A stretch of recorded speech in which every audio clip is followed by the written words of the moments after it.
So Republicans seem to have missed a chance to make their case to voters ahead of the midterms. They went along with the Democratic Party's spending bill to help avoid a government shutdown, as if that's the thing people fear most. It provides more than $12 billion in funding to Ukraine, so we can inch closer to a war that will change everything. As we just mentioned, $35 million to respond to nuclear incidents in Ukraine.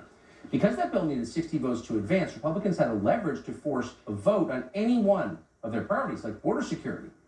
Instead, dozens of Republican senators, the senators you probably voted for, gave away that leverage for nothing. Stephen Miller is the founder of America First Legal.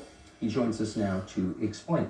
Stephen Miller, thanks so much for coming on. So the details of how these things are hammered out in Congress are often invisible to most people, but I think they want to believe the people they vote for are representing their interests. Are they in this case? No, they are not. This is one of the greatest acts on the part of Mitch McConnell of both political cowardice and political stupidity merged together. This was a rare moment in which the moral course and the expedient course aligned perfectly. What do I mean by that? Morality, conscience, humanity demand that Republicans force the issue of border security on the CR, put forward an amendment saying not $1 of this CR, of this funding bill, can be used to resettle any more illegal aliens in the U.S. That's what morality demands. But what about just political expediency, common sense, good strategy? We are days out from a midterm.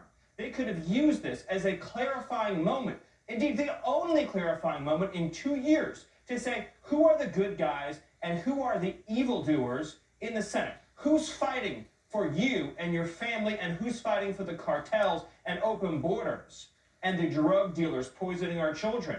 Forcing that vote, yes, even if it means coming to the brink of or even in a government shutdown, would mean every news station in the country would be forced for once to cover the travesty on our border.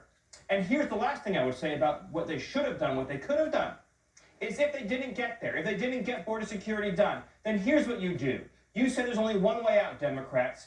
Pass a CR to the 1st of February, and we will have a national referendum. And if you elect a Republican House and you elect a Republican Senate, we will pass it into law on February 1st, sealing up the border on the budget bill. A Brexit-style referendum for America's sovereignty. They could have done it, and they would have won a landslide not seen in 100 years. But instead, they just made the trains run on time. So maybe if they keep losing, they want to lose. Maybe the outcome tells you the intention. If you keep reaching the same place, maybe it's not by accident. Has that occurred? One would think.